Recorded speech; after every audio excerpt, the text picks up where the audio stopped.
आज बात यूपी के इस वक्त की सबसे चर्चित नेता पूजा पाल की। प्रयागराज की गंगा यमुना के तट पर बसी गलियों में एक साधारण सी लड़की पूजा के सियासी सफर के बारे।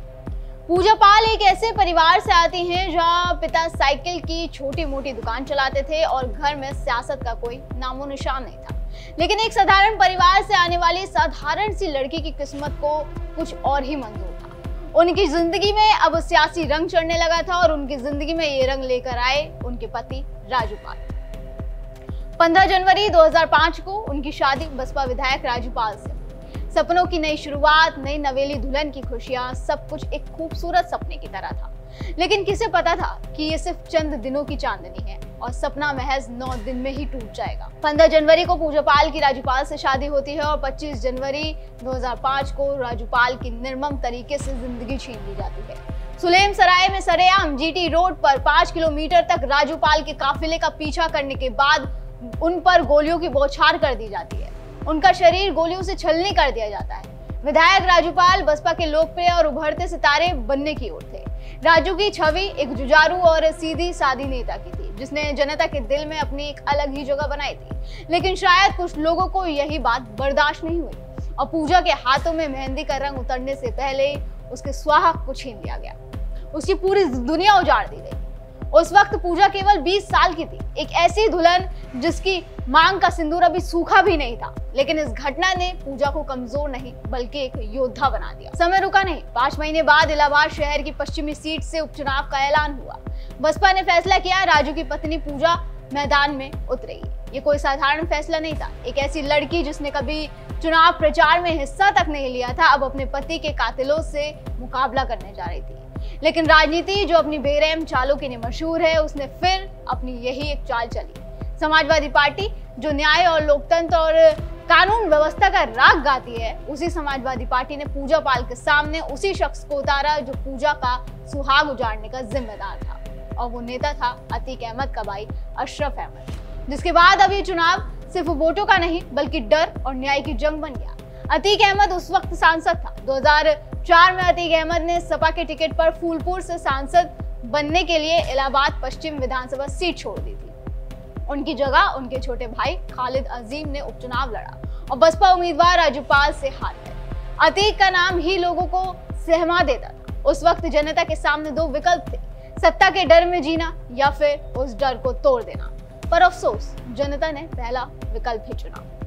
उस वक्त डर न्याय पर भारी पड़ गया और माफिया अशरफ अहमद जीत गया। अब यहाँ एक सवाल और, जो समाजवादी पार्टी आज छाती पीट पीट कर वर्तमान सरकार पर खराब कानून व्यवस्था का रोना रोती है, क्या उन्होंने कभी अपने समय की कानून व्यवस्था की तरफ झांक कर भी देखा? बहरहाल इस चुनाव में पूजा की हार जरूर हुई, लेकिन उनकी यही हार असल में उनके एक नए संकल्प की शुरुआत बन गई। 2007 का विधानसभा चुनाव आया, लेकिन अब तक लोग समझदार हो चुके थे। लोग समझ चुके थे कि डर की राजनीति का साथ देने से उन्हें कोई फायदा नहीं होने वाला और ये उन्हें अंधेरे में ही रखेगा। लोगों ने ठान लिया था कि इस बार वो इस डर को तोड़कर रहेंगे। 2007 के विधानसभा चुनाव में फिर बसपा ने इसी सीट से पूजा पाल को टिकट दिया और बसपा प्रमुख मायावती ने खुद मंच से पूजा के लिए प्रचार किया। उस वक्त सड़कों पर भी भारी भीड़ उमड़ती दिखाई दी।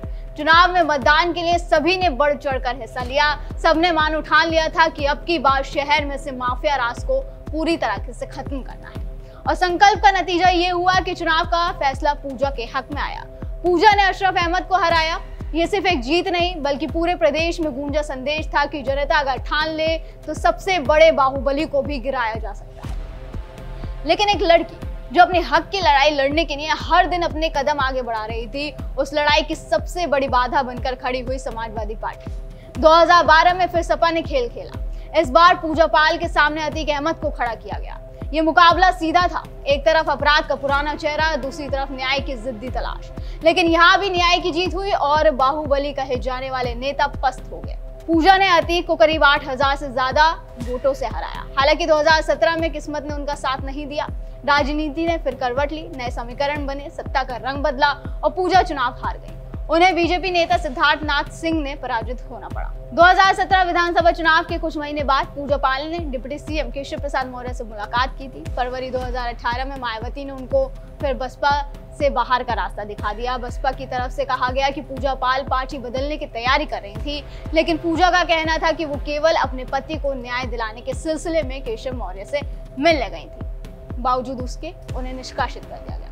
फिर 2022 के विधानसभा चुनाव में कुछ ऐसा हुआ जिसने सबको चौंका दिया। इस बार समाजवादी पार्टी ने ही उन्हें कौशाम्बी की चायल सीट से टिकट दिया। विरोधाभास ये था कि कभी उन्हीं के खिलाफ अपराधियों को उतारने वाली पार्टी अब उनके नाम पर वोट मांग रही थी। लेकिन कहते हैं ना कि राजनीति में रिश्ते और दुश्मनी दोनों वक्त के साथ बदलते रहते हैं। पूजा को टिकट देकर सपा को फायदा भी हुआ। पूजा पाल ये चुनाव जीत गई, लेकिन इस जीत के बाद भी उनके जीवन में एक अधूरापन था। 17 साल से वो अपने पति के हत्यारों के खिलाफ अदालतों में लड़ रही थी। हर तारीख पर उम्मीदें जगती फिर बिखर जाती। और 2023 में एक रात आई जब टीवी पर, सोशल मीडिया पर, सब जगह एक खबर ने हलचल मचा दी। वो थी अतीक अहमद और अशरफ की हत्या कर दी गई। 3 युवकों ने उन पर गोलियों की बौछार कर दी थी, ठीक वैसे ही जैसे कभी राजूपाल के ऊपर की गई थी। कानून के हिसाब से ये बिल्कुल गलत था। कानून अपने हाथ में लेना अपराध है, लेकिन उस दिन पूजा पाल को कहीं ना कहीं इंसाफ मिला था। अब चायल की विधायक पूजा पाल का सपा से मोहभंग ने उन्हें एक बार फिर चर्चा में ला दिया है। दूसरी तरफ बीजेपी से मोह ऐसा सिर्फ एक दिन में नहीं हुआ है। 2022 यूपी विधानसभा चुनाव से पहले सपा और बीजेपी की राजनीतिक चाल और अपनी मजबूरी के चलते पूजा पाल का ये हाल हुआ। सपा से निष्कासन के बाद पूजा पाल ने मीडिया में यहाँ तक कह दिया कि अतीक अहमद को माफिया अतीक कहना ही पाप हो गया। पूजा का मानना था कि सीएम योगी आदित्यनाथ की जीरो टॉलरेंस की नीति ने उनके पति के गुनहगारों अतीक अहमद और अशरफ को मिट्टी में मिला दिया। विधानसभा में पूजा ने खुलकर योगी की तारीफ की। उन्होंने कहा कि जिसने मेरे सिंदूर को मिटाया उसे योगी सरकार ने मिट्टी में मिला दिया। मेरी शादी को सिर्फ 9 दिन हुए थे जब मैं मेरे पति को मारा गया था, तब किसी ने मेरे आंसुओं को नहीं देखा था, लेकिन सीएम योगी ने सुना। और ये शब्द सिर्फ एक विधायक के नहीं बल्कि एक ऐसी महिला के थे जिसने 17 साल तक इंसाफ की लड़ाई लड़ी। लेकिन नतीजा ये हुआ कि सपा को बीजेपी की तारीफ बर्दाश्त नहीं हुई और उन्हें पार्टी से निष्कासित कर दिया गया।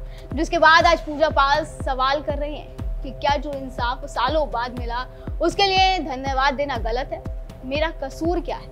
निष्कासित होने के बाद भी उनकी आवाज दबी नहीं। वो मुखरता से कह रही हैं कि मुझे इलेक्शन की सीट की फिक्र नहीं है, बल्कि मुझे मेरे पति के हत्यारों का टिकट जहन्नुम के लिए कटने की खुशी है। दोस्तों, ये पूरी कहानी सुनने के बाद आप इससे क्या समझ पा रहे हैं, हमें कमेंट करके जरूर बताएं। फिलहाल आज की वीडियो में बस इतना ही। अगली बार फिर होगी मुलाकात। आप देखते रहिए DNP इंडिया, हर खबर भरोसे के साथ।